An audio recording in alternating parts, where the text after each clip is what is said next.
तो चलिए आज बात करते हैं विरोली गांव की एक ऐसी कहानी की जहां एक पुराना रक्षक है जो एक वचन मांगता है और अगर वो वचन टूट गया तो उसकी कीमत सिर्फ मौत है। सोचिए, विरोली गांव की एक तूफानी रात है।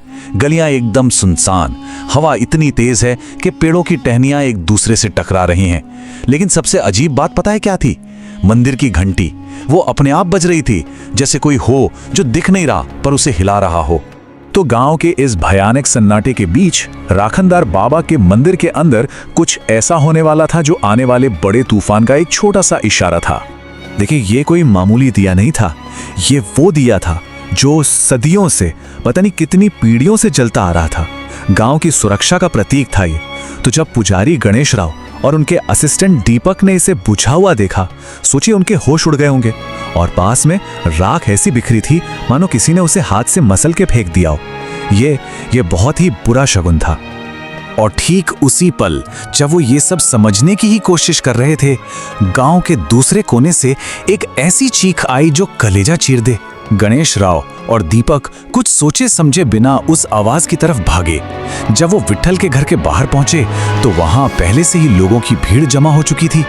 अंदर का जो नजारा था वो किसी आम मौत जैसा बिल्कुल नहीं था। विट्ठल का शरीर जमीन पर पड़ा था, बिल्कुल अकड़ा हुआ।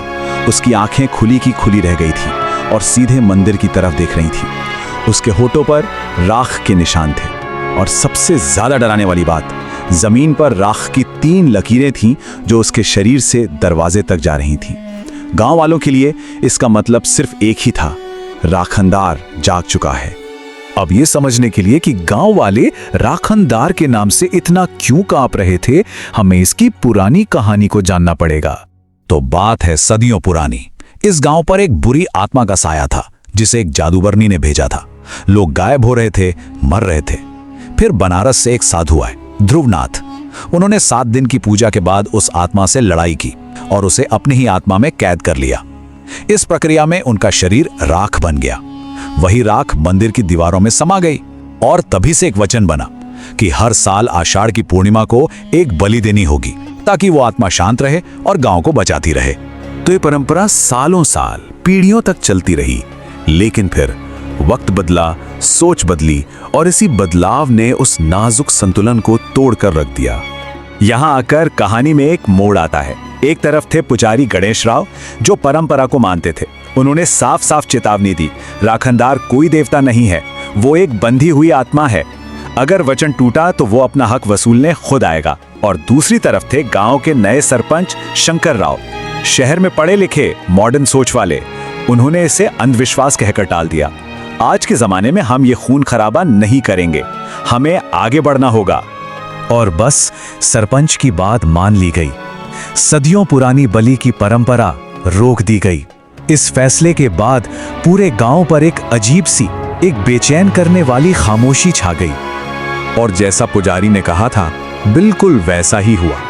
वचन टूटते ही विरोली पर कहर बरसना शुरू हो गया।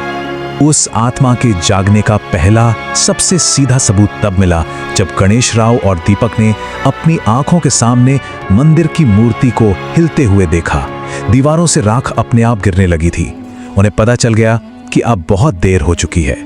इसके बाद तो मानो भयानक घटनाओं की बाढ़ आ गई। खेतों में जानवर मरे हुए मिलने लगे। उनके शरीर ऐसे थे जैसे अंदर से किसी ने जला दिए हों। रात में कुएं के पास से गीले कदमों की आवाजें आने लगी। मूर्ति की आंखों से खून जैसा लाल रंग का पानी बहने लगा। फिर खेतों से एक बच्चा भी गायब हो गया और सरपंच, उसे तो हर रात सपनों में राख से लिपटा हुआ एक साया दिखने लगा। पूरा गांव डर के साये में जी रहा था। और इस कहर का अंत हुआ सरपंच की मौत से। एक रात वो बुरी तरह डरकर नींद से भागा और मंदिर के ठीक सामने गिरकर दिल का दौरा पड़ने से मर गया। जब सुबह लोगों ने देखा तो उसके चेहरे पर राख की बनी 3 उंगलियों के वही निशान थे। सरपंच की मौत ने गांव वालों को तोड़ कर रख दिया। अब डर इतना बढ़ चुका था कि उन्होंने पुजारी के साथ मिलकर वो शक्ति का सामना करने और एक आखिरी बार माफी मांगने का फैसला किया। वो रात बहुत ही काली और भारी थी। जैसे ही गांव वाले मंदिर के अंदर घुसे, वहां एक अजीब सा घना कोहरा छाया हुआ था। हवा में सिर्फ राख की गंध थी। हर सांस के साथ वो अंदर जा रही थी। माहौल में जबरदस्त तनाव था।